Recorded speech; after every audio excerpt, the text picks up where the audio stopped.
What's up, everybody? Welcome back to the Rick Mast Show. I'm Charlie Marlow. That is the great Rick Mast coming back from a heck of a weekend. Rick, I was following you on social media back at Indy. It looked like you had a hell of a time. Did, dude. Man, I'm so appreciative of Indy for doing that and NASCAR. See, it kind of worked in with the alumni group with NASCAR, right? They kind of worked together on this thing. And again, the alumni group's so young yet. We still got things we got to do and figure out and work out. But just so appreciative of those guys, man. They rolled out the carpet for the inaugural Brickyard starting drivers. Okay. I think it was, man, I forget, 12 or 13 of us that showed up. I know the IROC deal that Evernham was putting on in Lime Rock, that hampered Mark and Bodine, I think Jeff. I hampered them. Bobby did make it back for that, but man, such a cool time and cool to see all my old buddies too. A couple of them I hadn't seen since I left the sport, but it was cool.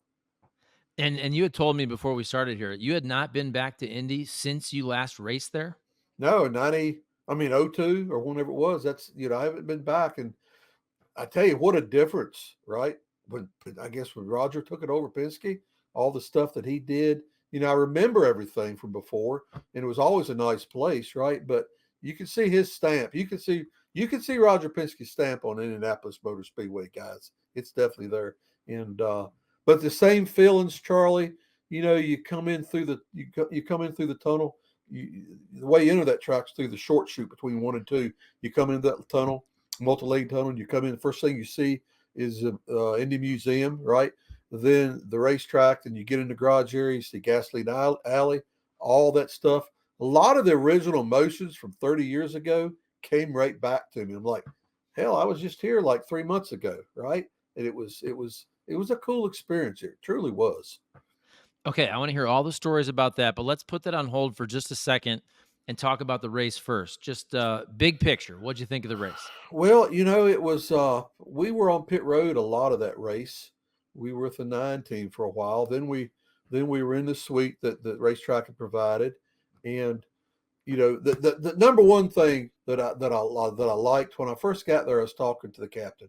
I was talking to Roger Penske, and we was talking about the race and the attendance. And at that point, that was Saturday morning maybe, and he was telling me that the ticket sales were up 20% at that point over 17, and 17 was the largest I guess they'd had in a long time, right?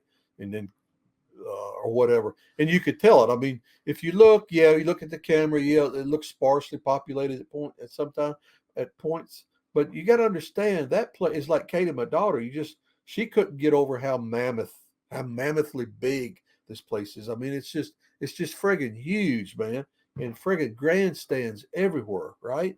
So that's why in '94, when the place was packed with 300,000 or 400,000 people, it looked the way it did. But anyhow, back to your question, to me, the attendance probably stood out more than anything to start with because it was the best attendance for a long time. And then the TV numbers for the race, I mean, they were through the roof, right? So that part was good. The race itself, like so many of our races this year, Charlie, it came down to the end and a bunch of controversy, right? I mean, well, if you back up, I mean, the 9 car was really hauling the mail. They had a good race car, and then he got busted for the penalty. I mean, he got penalized for going over the line, and I didn't really understand it at the time. I know they were mad. I know we've all heard Chase, right? His profanity and cuss. And by the way, that's what it's for the fans that heard that and might try to think bad of Chase because of that. Don't do that, fans. Listen, when a driver puts his helmet on, it forces blood out of the brain. I mean, or you put the seat belts on, something happens when you get behind the steering wheel.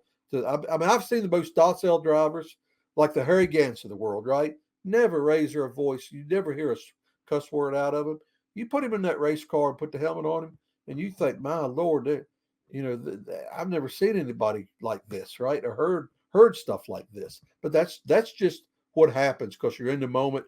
You're very passionate about it, and like in Chase's case, he felt like he got wronged. You know, if you look at what the rule ended up being, and if you look at what he didn't get wronged, right? He was outside of both lanes.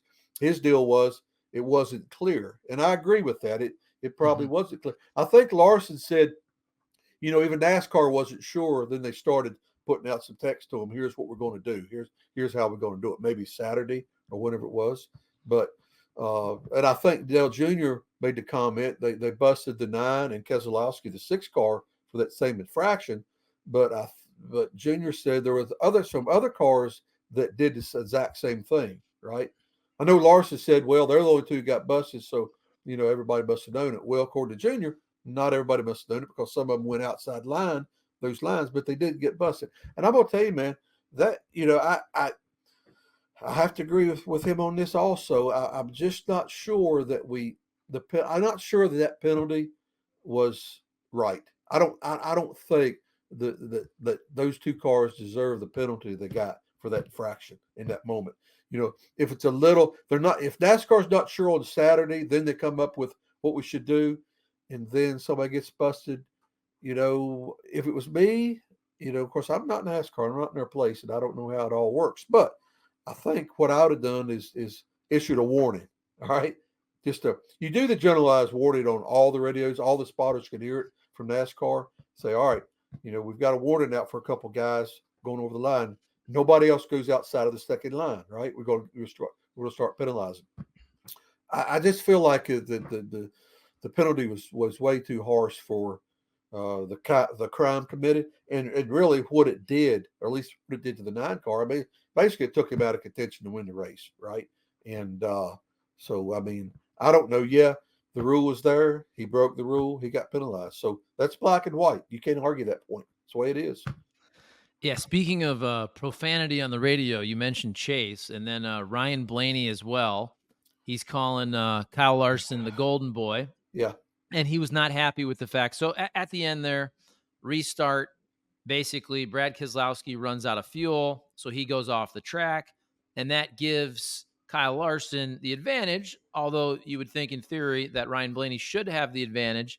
So Ryan Blaney not happy about that. I watched the post-race press conferences with Jeff Gordon and Rick Hendrick and Kyle and Cliff Daniels, and both Kyle and Cliff Daniels had good sound bites, basically saying, look, this is the rule at every track in America. And it's not just a rule that affects people running first and second. It affects people running 10th and 11th. And it's kind of always been this way. But it does seem unfair, especially at the end there with all the eyeballs on the end of the race. And it certainly impacted who won. So what do you think about that rule? Is that just the way it should be? Should they look at changing that? What do you think? Well, here's the deal. That rule was in effect when I was racing. All right. That rule has always been in effect. It's like qualifying. When you qualify, if you qualify third, right, and for whatever reason you get sent to the back, the guy that qualified fifth moves up. That line moves up. Mm-hmm. And it's the same way on restarts. If somebody drops off, that line moves up. In order to do it a different way, you'd have to stop. You couldn't do one to go. You'd have to stop. Everybody'd have to swap lines and do all that stuff. That rule has been in effect since before my time, I guess. Well, probably not before my time because we didn't have double file restarts before my time.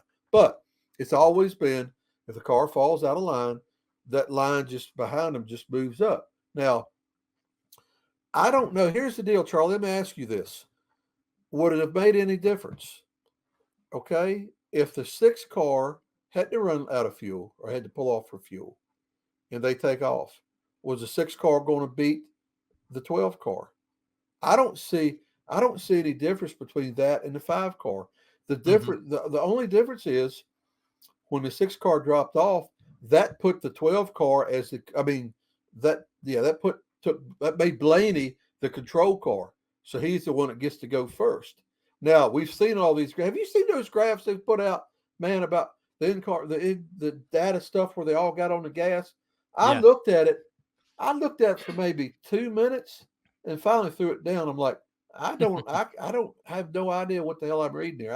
I can't cipher this, right?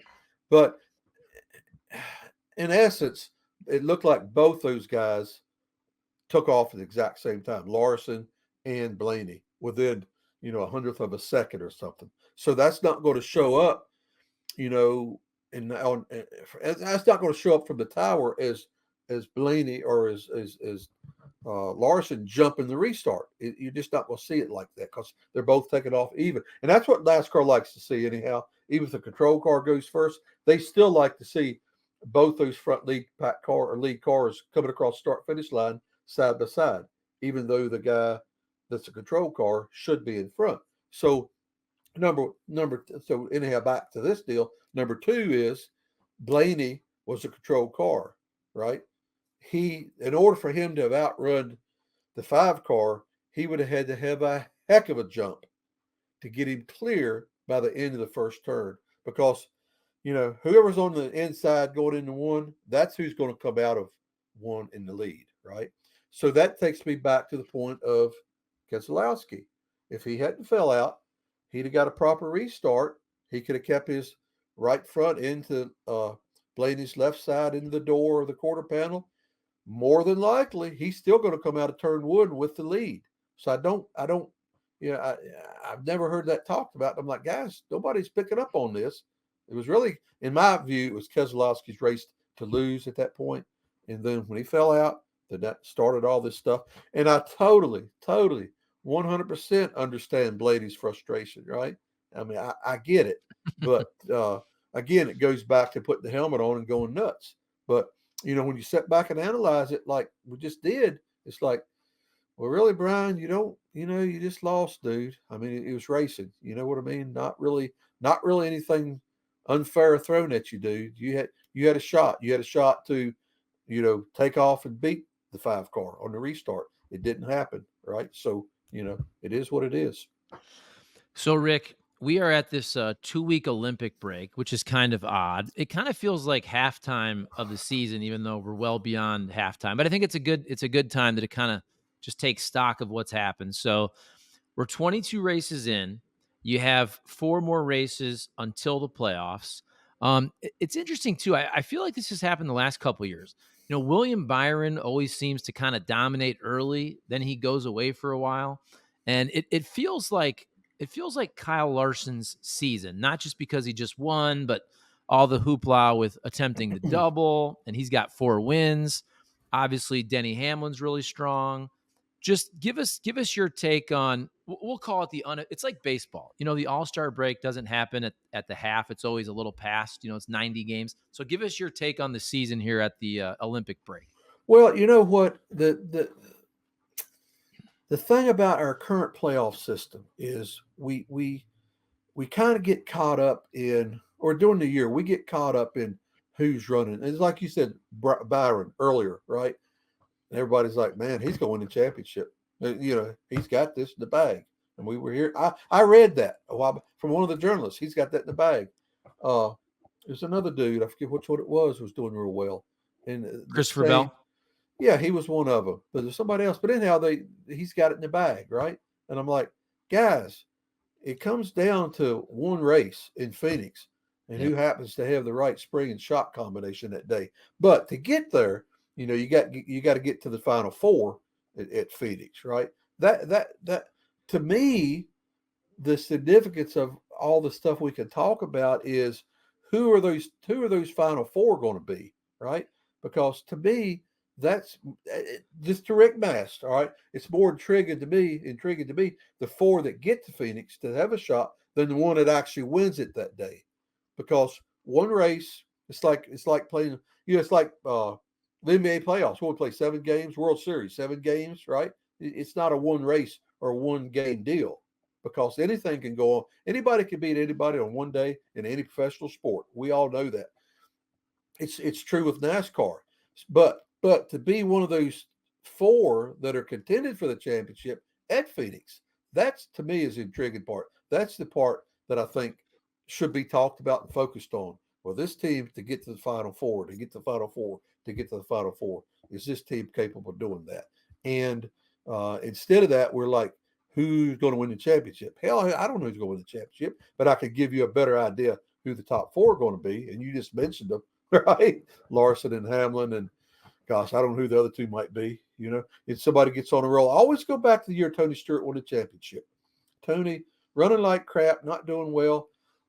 His chances of making it were bad. And they interviewed him. Tony says, I don't even want to talk about the championship because no better than we're running. We don't deserve to be in it. We couldn't win it if we did, right?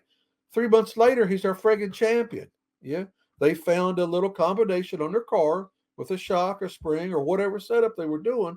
And all of a sudden it took them from mid-pack or running like crap for Tony to winning the friggin' championship because they come up with something that made the car fast for the last 2 or 3 months of the season, right? And he dominated. He kicked butt. So, as our season evolves with this car with everything being so finite with the setups and the chassis and not being able to do anything with the car much other than being real super close on everything these engineers and crew chiefs do, just a little tiny change on something evidently from what I see and hear makes one hell of a difference. Like a little tiny change, a 30 thousandths thick shim on a bump stop takes you from a friggin' lap down car to a winning race car, right? Hell in the day, we would read tape measures, right? You look at a 16th of an inch was pretty small. An eighth is like, okay. And we're talking 20 or 30 thousandths, right? But what this does, it sets up for just anybody to come out of left field and dominate for 2 or 3 races. Or somebody that's been doing real well just to go to the back. Or not to the back, but like good case in point. We keep bringing up Byron. That's a good case in point. The 9 car, they're steady every week. He won a race, but you're not. I don't think anybody's thinking right now he's a championship candidate. But again, who are those top 4? Who the top 4 are going to get there? And today's time in our sport, it's so friggin' hard to look at somebody right now in July and say, you know what, come November, they're going to win this thing. They're going to be in the top 4. There's no doubt. Just wait. There was a point in time in our series when it was like that. Somebody get on something, the chassis was working right, aerodynamically, whatever. They had a deal, and it would usually last 6, 8 months, sometimes a year before other people picked up on it, or something else was better. Somebody beat you something else. But today, the way these cars are, man, it can change from week to week, and that's what I've picked. You asked the question. That's what I've noticed about the year so far. We just can't. I don't know how they put betting. I don't know how the betting odds work in Vegas on this. I don't know how you could possibly sit there in Vegas and put these odds on. All they do that. You could do it after practice and qualifying pretty good if you're at the event, but to do it, a week or 2 out, nah, couldn't do that, man. It's just, I don't know. It's a different deal right now. It's a different sport or a different look. The way you got to look at that, to me.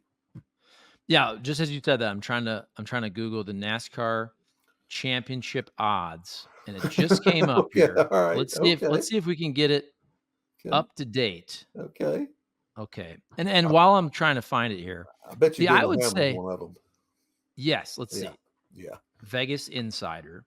We have to make sure this is recent though. So this is last updated July 23rd. So that's yesterday. So that should be good.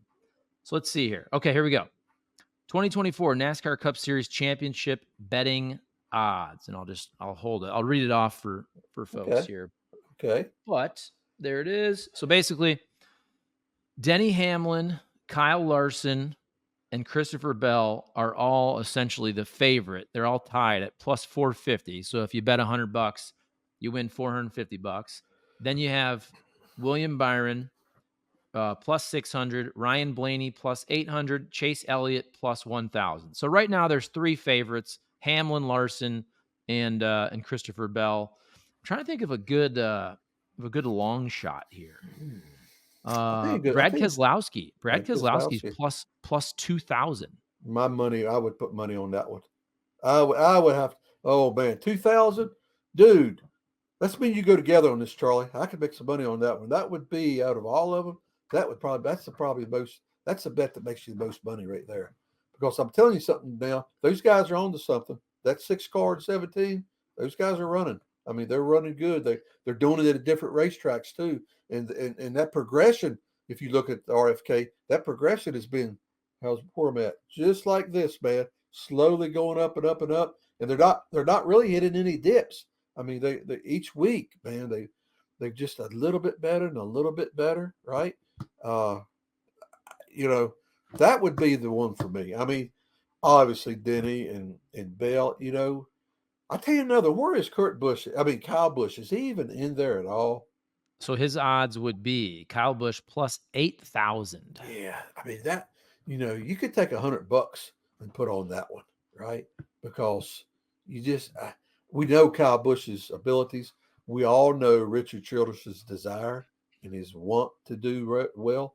And if they was to hit on something, you never know. But some pretty crazy things going to have to happen for that to happen at this point. But it did take somebody like Martin Truex. I Yeah. mean, Martin Truex has run. Gosh, how many wins should he have this year, right? I mean, he should have wins. And they take themselves out, or circumstances take themselves out. It's not because the cars have been running right or handling right on a lot of these races, but just things go wrong.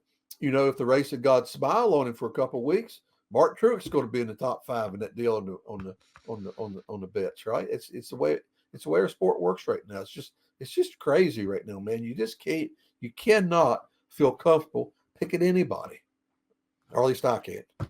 Yeah, I would say Keselowski plus 2,000. The ones that jump out in terms of maybe a good value, I would also say Tyler Reddick plus Yeah, 1,400. You mentioned Truex also plus 1,400. Chase Elliott plus 1,000 and Ryan Blaney plus 800. If you can tell me that basically Ryan Blaney's odds are essentially double that of Hamlin, Larson, and Bell, I no, think give me yeah, Blaney yeah. for Give me plus Yeah, 800. give me Blaney for 800. Exactly. Yeah, I mean, he's defending champion, right? Obviously, obviously, they've got a good deal worked out for Phoenix, and that's the deal. All right, you get to Phoenix, it's that one race, but to get to Phoenix is one of those 4 guys, right? I feel like if you go to Phoenix right now with Blaney in and any other the 3 guys you want to pick, Blaney wins it just because they have such a good setup going at Phoenix right now, and the 22 car did too, right? And but again, we back up to the four guys are going to get there, and yeah, I don't know how you put Keselowski that far down. Oh, I do. He hasn't shown it. What have you done lately, right? Show me what you've done lately, and I don't know, man. It's too hard to figure out right now. You just can't do it, Charlie. Like my dad said one time, you can't bet on a race. This was in the 70s. The biggest idiot in the world would bet on a race. Too many things could go wrong, right? Caution flags, flat tires, and that's all that stuff still holds true today. Except I think now it's even harder because of the way these cars are and what you got to do to make them run fast. All right, Rick Mast story time. You got to have a million. You got to tell us the best stories, best conversations you had with all the guys from your day at Indy this past weekend. Had to be an awesome time and a lot of I'm sure some guys were drinking some beers and spinning some yarns. One of the neatest things I watched. They took us drivers. They had us in a suite. Or Saturday we didn't do anything. Sunday they had us in a suite. They had us doing some autographs. We do it on. Well, I take you through this. First thing they did, they took us to Victor Lane, right?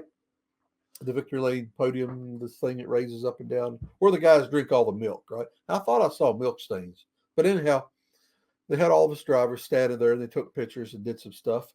And as we were leaving, exiting that, going back towards, I believe we might have been headed to the track then. Anyhow, as we were exiting, Morgan, our buddy Morgan Shepherd, he's got some health issues right now and he's in a wheelchair.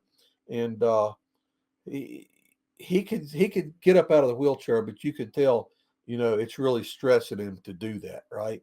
And as we were exiting Victory Lane, there were 4, and I'm not sure what they were. They weren't ROTC, but they were actual soldiers, right? Standing there. Morgan made his daughter, who was pushing the wheelchair, stop. He got up out of the wheelchair, and you could tell he was. And that's the first time in 2 days I saw Morgan actually out of the wheelchair, and he was really, really struggling, to get up and stand up, and keep his balance. And he made it when he stopped. He's in front of all of us, so we all had to stop. He got up out of the chair and made a point to go to these service guys and shake each one of them's hand, right, and thank them for their contribution to our freedom. And I thought that's pretty friggin' cool, right? And then we go down and we go on the front straightaway. They introduce us to the crowd, and we go on the bricks. Right, we line up uh, just like we lined up 30 years ago. The inaugural Brickyard starters of that race. Right, we line up and we all had a picture taken around the Brickyard Trophy. You know, which was cool. And then we did. There's quite a bit of media. A lot of media happened to be out there for that. I mean, it really surprised me the amount of media that was there. And we did some Q&As, did some media stuff, did all that work. And let's see, what did we do?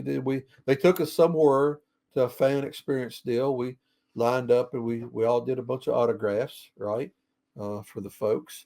But it was just neat. It was neat the reception that this group got. I mean, it was Hut and Lake and me and Bobby, Dale, Jeff, Rusty, uh, all this guys in Morgan, and it was truly. How can I say this? The people that the racetrack did it. NASCAR is part of it. The media was there, and everybody, it seemed like, were genuinely happy that this took place. Mhm. That's probably my biggest take from it. These people are very, very respectful of this group of drivers, right? Very happy that the ones that could make it made it, right? And it was, and of course, all of us guys, we were backstage, we were back in the back room a couple times, and everybody's catching up with each other because some of us hadn't talked. Some of the guys I had, like Lake, and I forget who else I hadn't even talked to since I got left the sport. Right, most of the guys I keep up with, or we talk, and some of the guys hadn't talked to each other. And but it was funny as time went on, and I was listening to some of these conversations. Oh, Ernie was there. I'm sorry, Ernie Irvin. As these conversations went on, it started reverting back to the day in the garage, those days in the garage area. Right? It was like at first, like, "How you doing, man? What's going on? How's the family? How's the kids?" And on and on and on. And then we start talking about. Then you start talking about races, right? I remember Ernie talking about he should have won the first race, and he had the first race won, and he cut a right front tire down. And about the time Jeff Gordon walks up, Jeff says, we got the pole winner, the real winner, and the guy that should have won the race." Right? Talk about Ernie, me, and Jeff Gordon.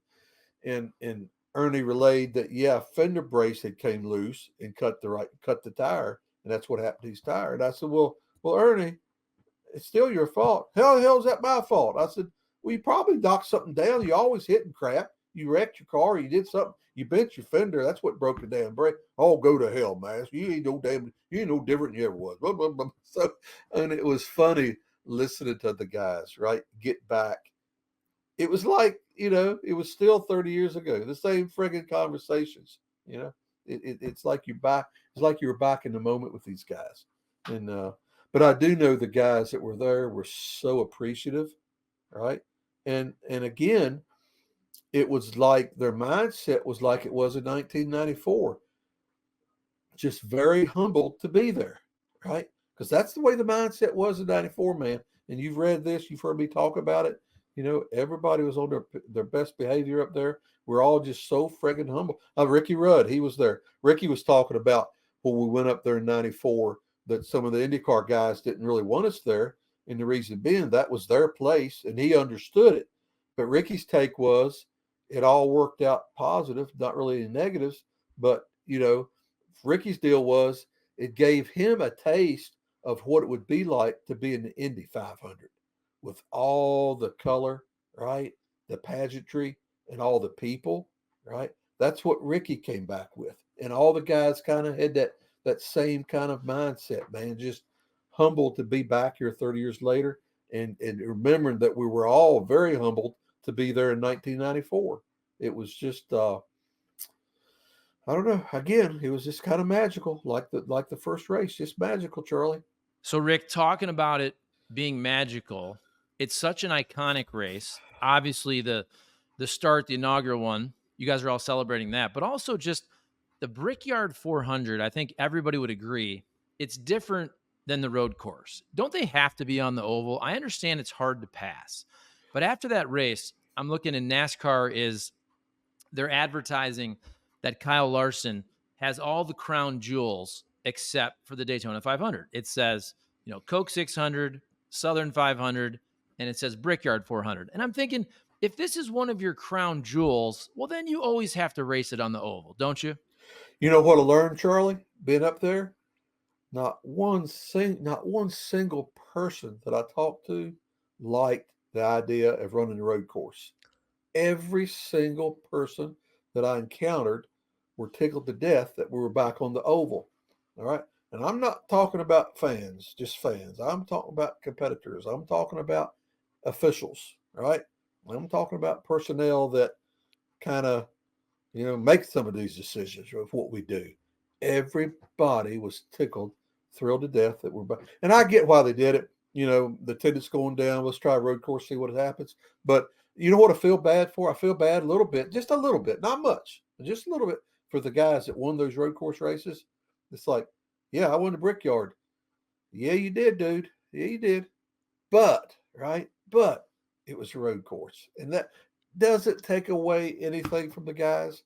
It takes away from what they might, excuse me, what they might feel. Yeah, I won the Brickyard, but it wasn't oval, right? And maybe they don't. If they don't, more power to them. But to be on the oval, dude, I mean that it probably should have never left. Although we're in the period of trying things right now. We have been for a while, and that's why they did it. But the break and hell, we didn't get any more people watching the road course, right? And it wasn't, it didn't work. It just didn't work. It just didn't work. So to go back to the oval, and I'm gonna tell you something. There's some of the guys I talked to were pretty upset that it got changed to start with, right? I didn't realize that there was that much emotion about that race or taking the road course away. Till I get up there and I'm walking around the garage and talking to everybody. Because let's face it, Charlie, that's how you learn what's going on. You got to get into that garage, or you're on the phone with the guys in the garage, right? You got to know these guys and get them, talk to them and figure out what's happening, and you find out what's really going on. And because it happens to me every time I go to the garage area, I find out the temperature of everything that's happening. Well, most things is happening, right? And that's why I really enjoy going to the tracks to hear all this stuff and figure it out myself. And maybe sometimes come back and relay it to you guys. But I can tell you and everybody out there in the world, the competitors didn't like it going to the road course. The competitors love that it's back on the oval now, as it should be, right? It should be. It's a crown jewel, dude. It's a crown jewel. And I saw you took your daughter Katie with you. How much fun is that for you, and also for your kids? Did they get to watch you a lot when they were younger? And I'm just wondering, what are they saying to you, where it's got to be a little different and equally as cool to kind of go back after the fact and kind of relive it again? Yeah, Ricky, of course, he grew up with it because Ricky was born in '83, so he grew up with it. And I tell people all the time, he works for the Braves, as you know, Charlie, and he started out with the Braves doing social media, right? In other words, if you went on social media, Twitter or Facebook or Instagram, and saw the Atlanta Braves stuff, that was Ricky. That was him doing that, right? In order to do that, an organization like the Braves, they're not going to entrust that to anybody. You know that. Mhm. But what Ricky learned and what he observed, he just learned from observing dad all those years, was protecting and building the brand, right? Because in NASCAR as a driver, you have to protect the brand, you have to build the brand. The brands are your name, all right, the sponsors on your car, and NASCAR. You have to protect those three items, and you also have to try to build them, right? And Ricky learned that from being at the racetrack. So, he knows all the deal. Katie and Sarah, my twins, they were born in '96. So they got to go to the races when they're young. Their memories of being at the racetrack was honestly in the motorhome lots with the other little kids and the little playgrounds at the tracks. Because by the time I got out, they were only 6 years old. So they didn't Mhm. have any memories of the racing. But Katie, my one daughter, she just loves to go. She's the one that drags me to the track. She started dragging me to the track years ago. We'd go to Richmond and Martinsville and places. She would just make me go to the racetrack, right? And because when I got out of the car, I stayed away from it for a good little while. And although I did keep up with it and I did follow it every week, but her coming along kind of made me start going some more. And then Sarah, my other daughter, she's not into it as much as Katie, but they both love the fact that their dad was a Winston Cup NASCAR driver. Okay. They love, they love going to the racetrack. They love seeing me interacting with everybody. They love that they see these guys on TV and that, that's all they know about them. We go to the racetrack and I'm sitting there having a friggin' conversation about what we ate for supper last night with this same person. You know what I'm saying? To me, it's just, my buddy, another guy. And to the girls, it's like, man, this is somebody you see on TV. It's famous or whatever. And so it's very exciting for them. It is exciting. And it would have, Kane would have probably been my race car driver. Sarah would have been my business manager. That's the way these two daughters were, right? And but she formed. I mean, and through going to the racetracks, I mean, Katie's formed relationships with people, right? It's the darndest thing, you know. Awesome Bill called her the other day, just out of the blue.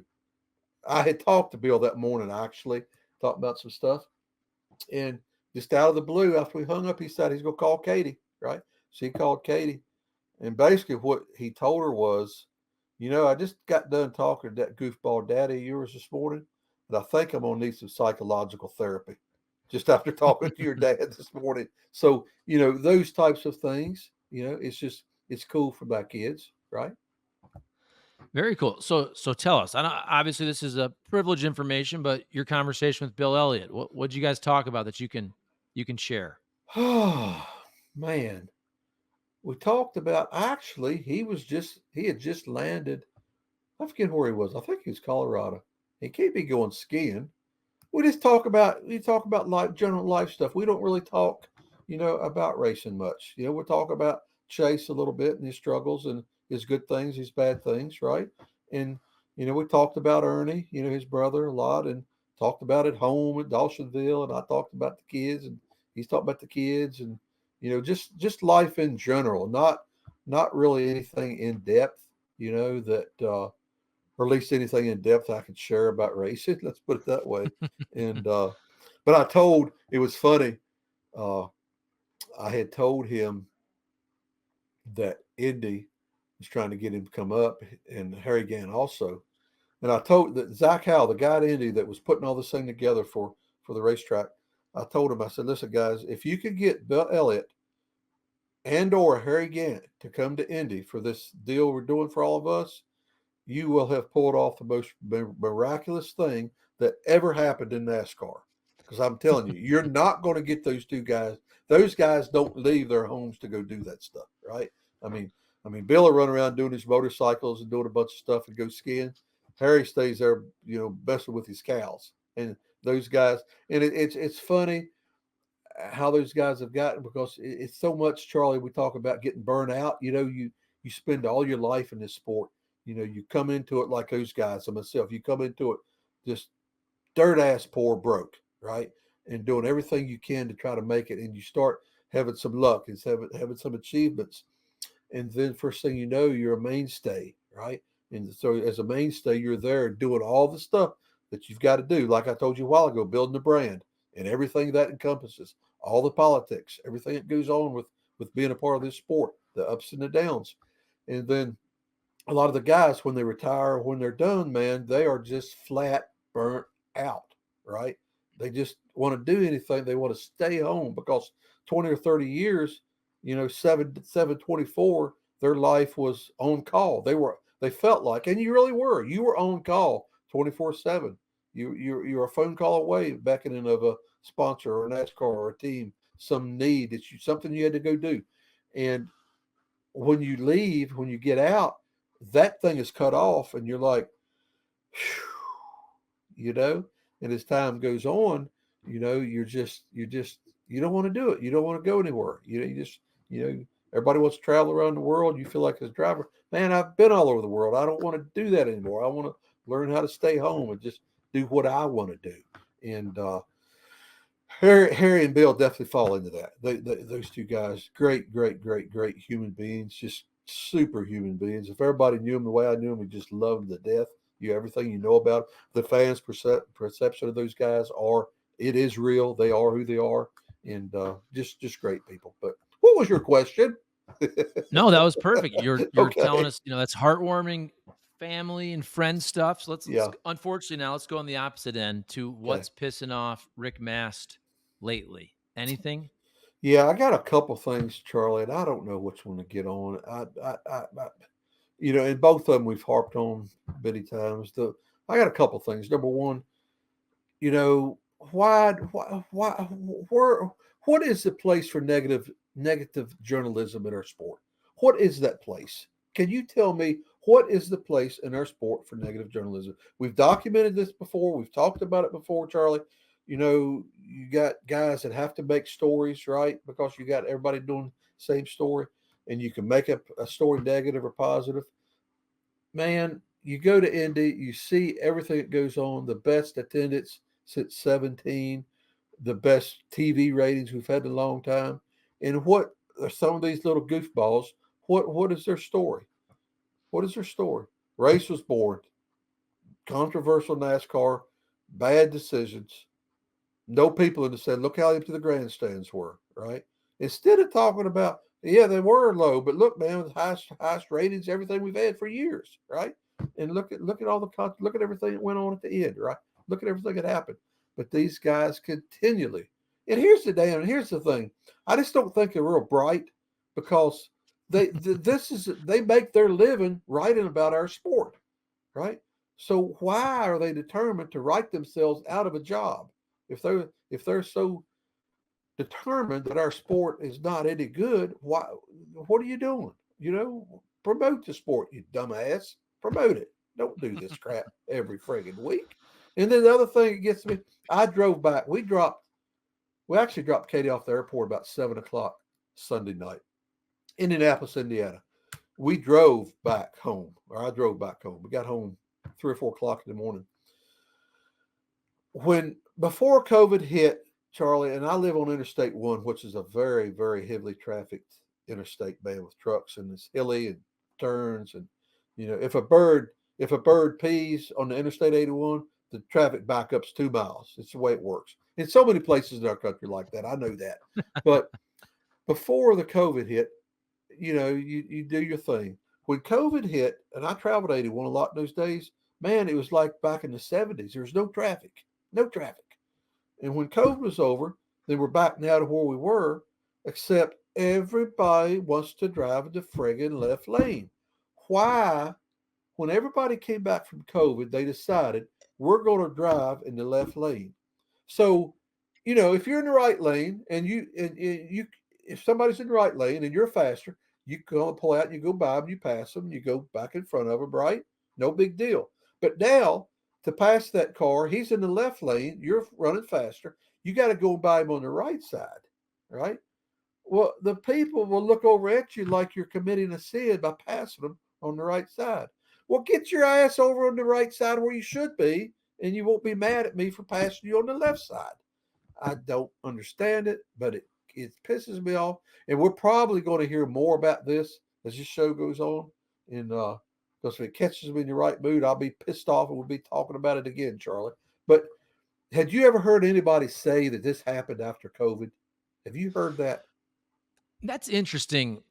If it was COVID that kind of changed that. I just feel like, and I just what 2 weekends ago, I drove back so I'm from Toledo, Ohio. I live in St. Louis. It's about 7 hours. You can make it in 6:45 with real good time. I got a couple kids, so sometimes it's more like 7.5, even pushes 8. And Right. I think some people were never taught that. I think Yeah. I really do. I think when you pass people and because you're always like thinking like, what does this person look like? As you pass Yeah. them, Right. and Right. they kind of look like they don't know what they're doing. So Yeah.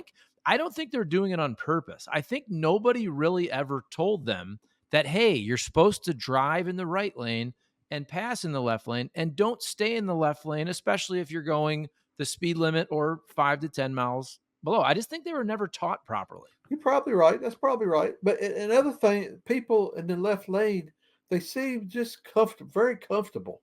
They're riding that left lane, not a care in the world. And then some of them, you look, got the friggin' phones up, just doing that, and Yeah. they're like they're real comfortable over there.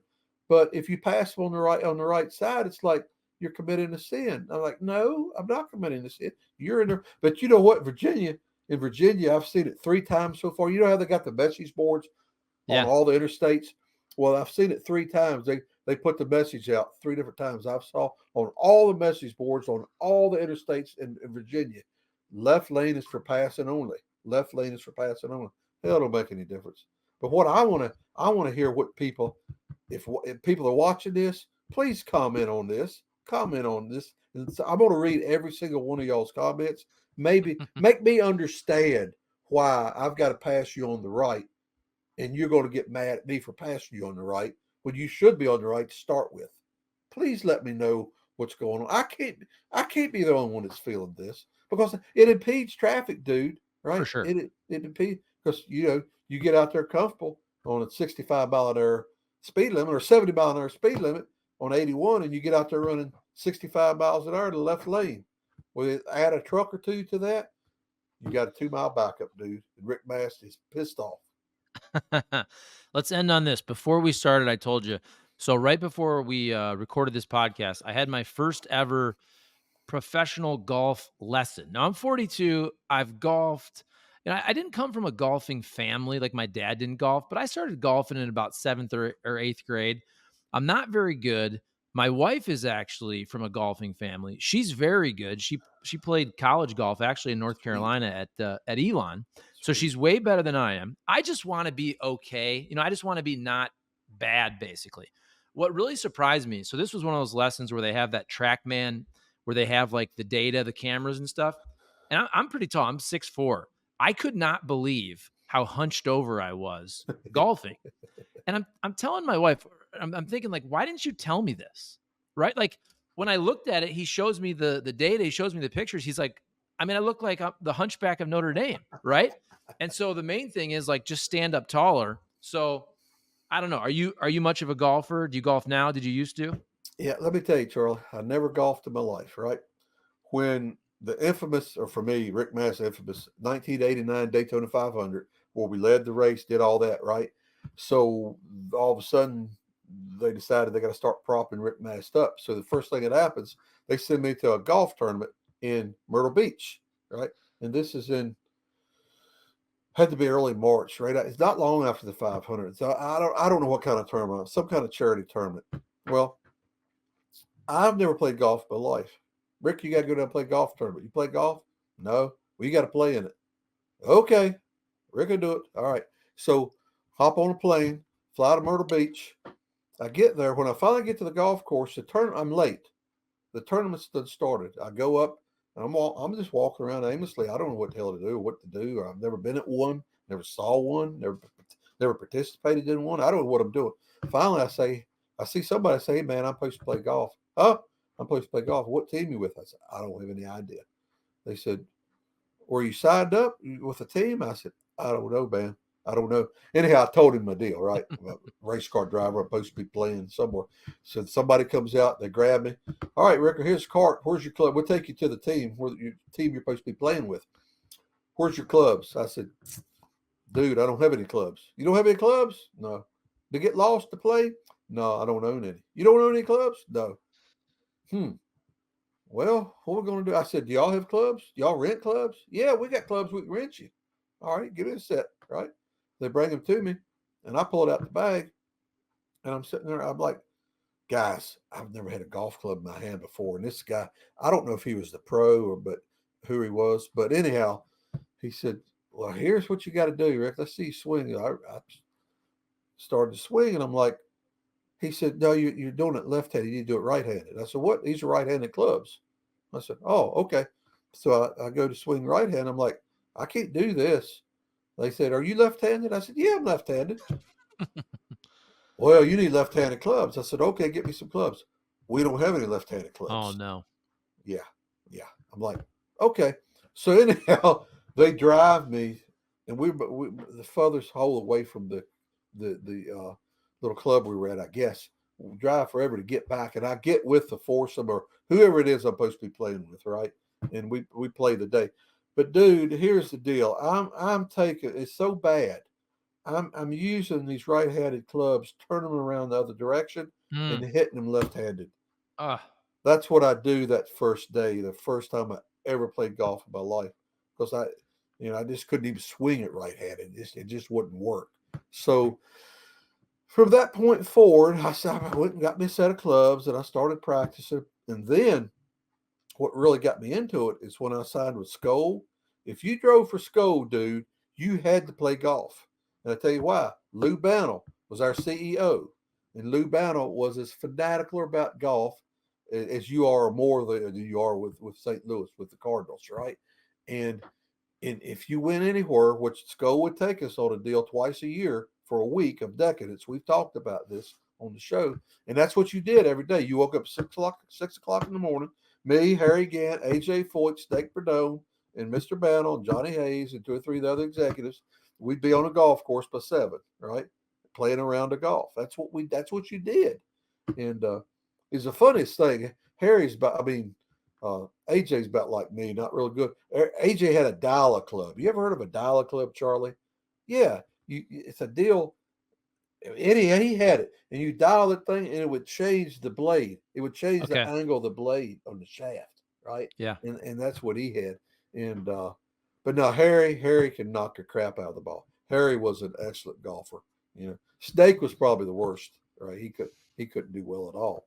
But anyhow, that's where I learned the craft of trying to swing that ball. And here's the other thing I'll tell anybody that plays golf or wants to learn how to play golf or do golf, and I put you in this category, do it. If you're going to play with other people, do it with people that have fun.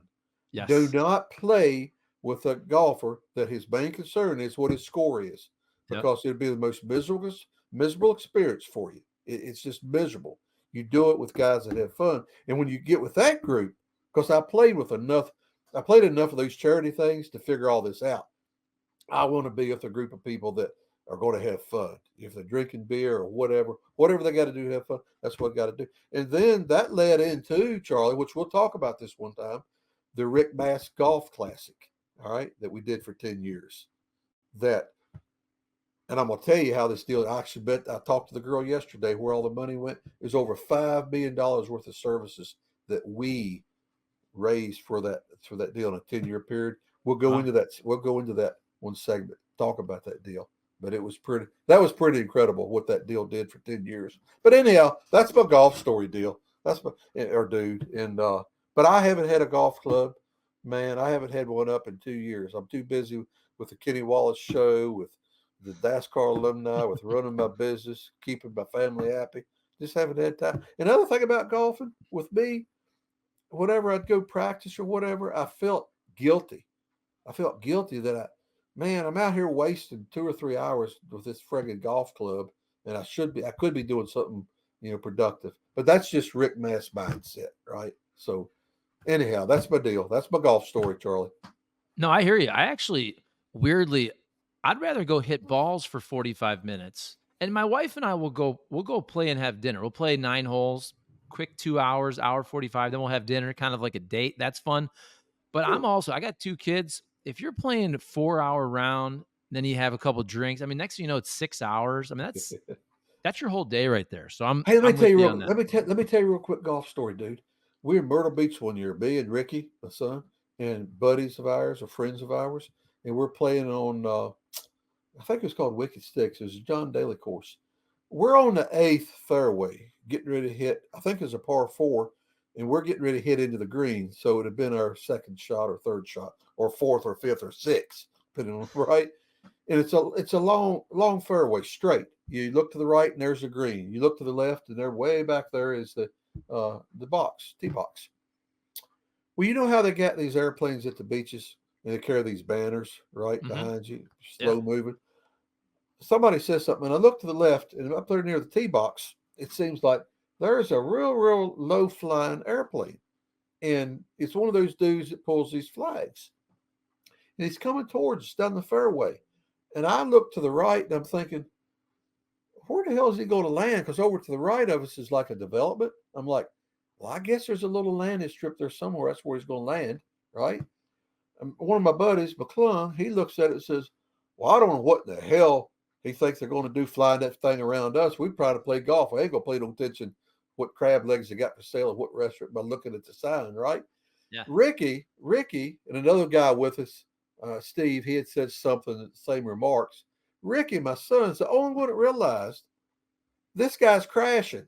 This guy's going to crash his friggin' plane. He's the only one that figured out watching this plane come towards us that he was going to crash. Well, he went right by. About the time he goes by, he's maybe 30 feet off the ground. He drops the flag. I mean, the big banner. I guess they got a hook or something. It falls off. The guy hits the ground, clips a tree, spins it around, and lands right dead on top of number 9 tee box, the men's tee box. So we all run over there, right? And when he comes by us, you can tell the motor's not running, right? And he looked pretty good till he clipped that tree. When he clipped the tree, it flipped him around, and he landed right on the tree. We run over there, go up to the plane, and we're the first ones there at him. And he's shaking and getting out of the plane. Man, you all right? Yeah, I'm all right. I'm all right. Man, what happened? Lost oil pressure. Had to shut it down. I'm like, damn, this is wild. And let me tell you the craziest part of the story. We go then, so this is at the end of 8. So we go in, or end of 9, right? We go in and have a hot dog like you do at the turn, right? Come back out probably 40 minutes later. Of course, the rescue's there and all that deal. And we go to tee off. We can't tee off because he's sitting on the tee box. Well, there are 2 old codgers, 2 old men were in front of us, right? And they walk up and they start raising holy hell because they can't tee off. And the pro and everybody already decided they were sending people to the women's tee to tee off because you couldn't tee off, right? Yeah. There's a friggin' airplane sitting there where you can hit the golf ball. You can't hit the golf ball because the airplane's there. So if you're going to play, go down to the women's tee and tee off. And these 2 old men, I'm telling you, Charlie, I'll never forget, they were cussing, spitting, mad. They were raising hell. They wanted their money back. You've never seen 2 old men, 2 old codgers, so screwed up because they couldn't hit off the damn. I don't know what they were expecting. I don't know what they were thinking we were going to do, move the plane or something. But anyhow, that was great. And the main thing was Ricky was the only one smart enough out of our whole group to say, no, he's not going to land, and he's not trying to sell advertisements. He's crashing everybody. He's crashing. So, but anyhow, everybody was okay. So that was a good part. Love it. Great story. And Rick, get your stories ready because we got no races for the next 2 weeks. So it's going to be Rick Mast story time to the max. The next you have an hour next week and an hour the week after that. Yeah. Give me all your good ones. Save them all for the next couple of weeks because we got a lot of time and we don't have any races to break down. Okay, sounds great, man. Sounds great, Charlie. And everybody answer me. Please get on here and talk about this driving in the left lane. I want to see what everybody says. Love it. All right. Thank you, sir. Please comment, like, subscribe. Thanks everybody for watching, and we will see you next week.